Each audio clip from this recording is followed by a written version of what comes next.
Mark, Greg, can you talk about your respective roles on the film and how you work together? I'm the Mad Max equivalent of Richard Hims. I'm the supervising sound editor, and I'm also here with my co-nominee, David White, who is our sound designer. He's here in the front row. And my job is to record, edit, design, all the sounds that you will hear, much like Richard just talked about, all these lovely little details that create a scene, and then provide them to Greg to mix them to create a finished and fleshed out proper soundtrack. What were the particular challenges of Mad Max? I mean, as you can imagine, this is an incredibly dense film sonically as well as visually. So the challenge was the sheer enormity and capturing and editing that much sound. But I think our real success, and Greg will speak to this in more detail, was in a movie that is arguably going to be a loud movie, how do we control that much sound so that there's always focus and there's always a narrative thread with sound, because the film visually is quite dense. You know, Johnny Seale's frame is unbelievably populated, and there are times I really believe it is the sound that's helping give you focus. The sound kind of tells you where to look and is telling a bit of the story, because as you know, there's only about 3 words in our entire film. Max grunts most of the time. And so it is often sound that's helping tell the story along with the visuals. There's 2 avenues toward that. The first one, as we were talking about it, it's what we refer to as a full track. There's much information being given to the audience at any one time. We have to make sure there's clarity there. It can become very muddled if you play everything all the time. It just turns into a mush, and the audience can just be numbed to that. But most importantly, our director, George Miller, really wanted sound to be telling the story. And for him, at any moment in the film, there's one sound that is the most important sound, and he would refer to that as top of the pyramid. So there's this constant evolution of sounds and transitions from one sound to another, and the challenges were to make those transitions without being obvious about it, but making sure that the audience focus by the use of this sound was telling the story point that George wanted told at any particular moment in the film.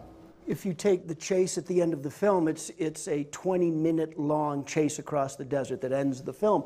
In real life, it would have been a cacophony. You have diesel engines roaring, you have explosions, you have weaponry, you have screaming and yelling and shouting.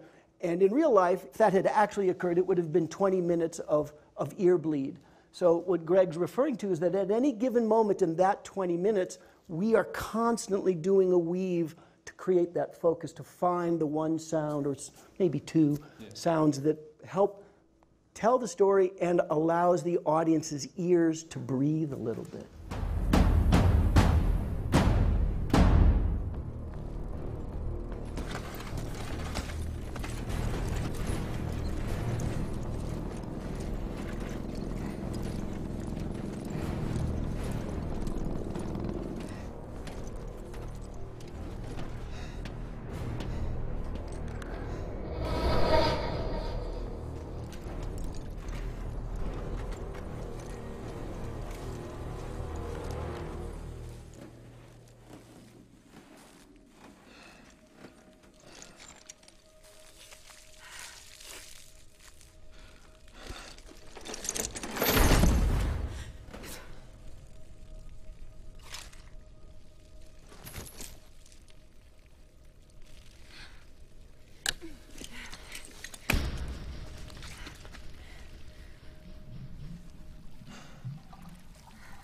We're not going back.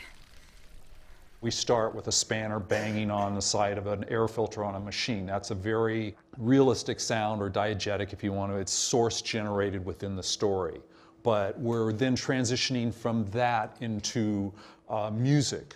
and the drums. It's just showing some of the transitions that we make between source-generated sounds and sounds that are only there for the audience and the mood that that will help create, the arc of emotion that the filmmaker may be looking for at that point in time. It was important for George to use sound to help sell the point of view of the Max character. He's basically subhuman at the beginning of the film. He's lost his family, he feels responsible, he can't deal with it.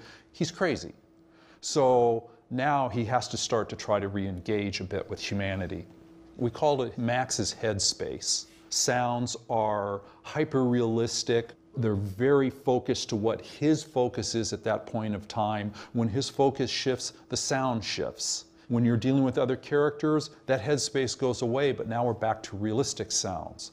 So this is a constant palette of sounds that are changing, trying to get transitions that work for the moment but don't distract the audience. And David White did a fabulous job in this area. It's interesting hearing you guys talk about your challenges and all this dialogue you were able to use. We had the opposite situation. We had real vehicles that had to be believable vehicles. These are all functioning cars with full-on massively noisy engines. For the early stages for me, before the ADR was recorded, we had to retain some intelligibility out of those little bits of dialogue. And of course, we're talking about replacing a lot of the sound because shooting with so many vehicles, so many different camera angles, you can't really get a smooth transition from one massive car to another one. But yes, the sound recording challenges I think we really need to hear about from Ben here because of the opposite of yours. The main challenge was actually getting George to hear dialogue from 8 cast in a big tanker travelling at 60, 80 plus kilometres an hour and off the road. And sometimes some of the vehicles were about 110 dB.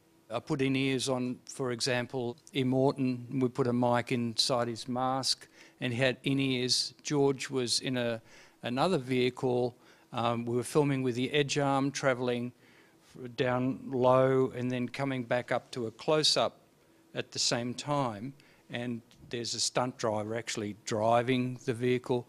But Hugh Keays-Byrne, the actor, had to turn around and have a look at a particular time. So George was in another vehicle, maybe 500 metres away.